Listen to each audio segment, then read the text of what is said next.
LPG cylinder के दामों में इजाफा हुआ है। घरेलू एलपीजी सिलेंडर 50 रुपए महंगा हो गया है, वहीं कमर्शियल सिलेंडर 350 रुपए महंगा हुआ।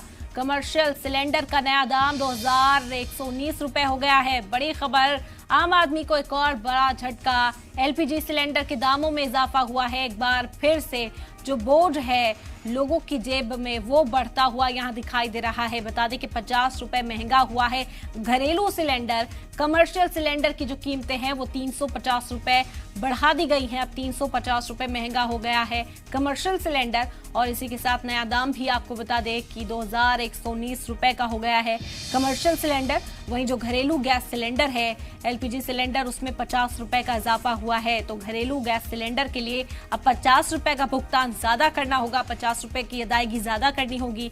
वहीं अगर कमर्शियल सिलेंडर लिया जाता है तो 350 रुपए अब और ज्यादा देने होंगे। बड़ी खबर है, आम आदमी को महंगाई का एक और झटका।